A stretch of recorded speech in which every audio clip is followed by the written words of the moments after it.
Faith Community Church in June started 20 years ago at Frederick Street Park.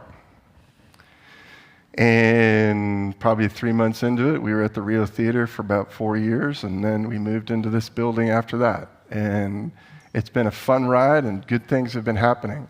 Have no fear, I'm not making any crazy announcements. Just follow me. I want to just tell you our story so we can think about this, because this is going to be a call to prayer. When our church started, we viewed ourselves as a mission-planting mission. At the time, we called it like a church-planting church. But we realized as time went on, it was like, this is all about planting all different kinds of missions. And some of you may remember this, some of you may not know this, but when we first got started, like my little guys, they were coming with us when we painted the Dante's Dental Clinic. Our entire church body, all the little kids making all kinds of paint mistakes all over the building, but that's okay, we fixed it. We painted the Dante's Dental Clinic. We went and cleaned up the ocean beaches with Save Our Shores. We went down the San Lorenzo River and cleaned out hypodermic needles and tires and things out of the rivers. And in the years that went on, we started to partnership with Second Harvest Food Bank and people who are food insecure. And we started this Midtown Community Center. And we helped to launch Redeemer Anglican Church, which still exists. And we tried to help the Hearts start Flow Loves You with reaching out to at-risk teens. We tried to reboot Calvary Chapel Church. Didn't quite work, but we tried. We helped Jamie reach out to launch and help reach out to UCSC students, and we're excited about where that's starting to grow. But here's the thing is at this time in our church, and I want to imagine we're just having coffee together and I just pull a napkin out. And I want to just show you some of my own hand drawings about, here's kind of the nature of our church, this next slide. Ying Kai, who's a church planter in China, that's not his actual name, but he's written a lot about church planting movements.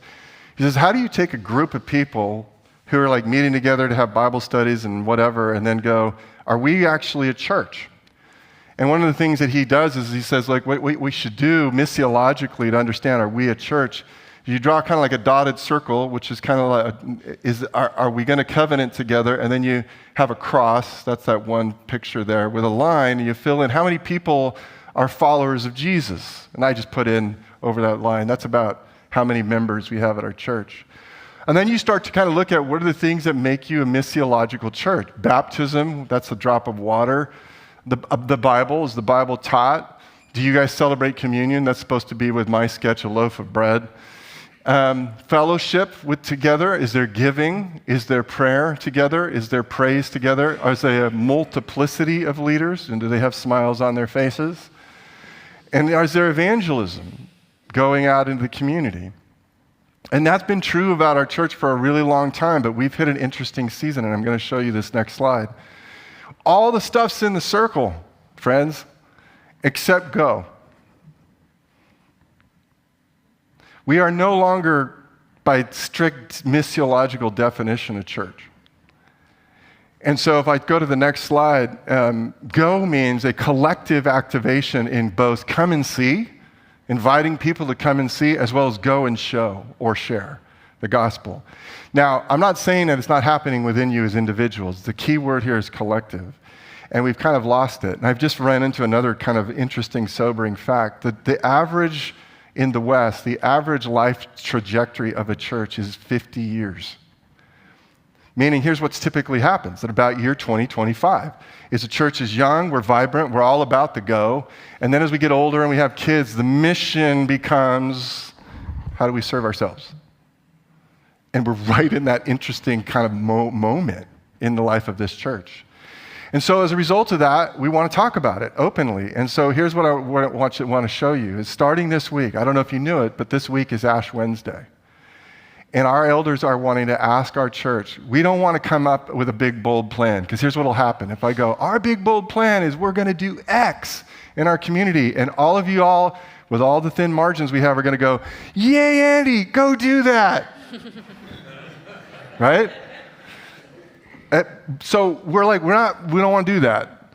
And so here's the thing is, we want to seek the Lord together. We want to be an Acts kind of church. To hear, where is this Holy Spirit leading us into the real needs of our community? Where's that going? And so here's what we're going to do. We're going to ask you to stop all of your social media through Easter. Ugh. Get out. Just get out of it. And I would even add for some of you who are more old school, get off of your cable shows. Get out of them until Easter. Get out. Okay? So that you, at all that time, can do some other things.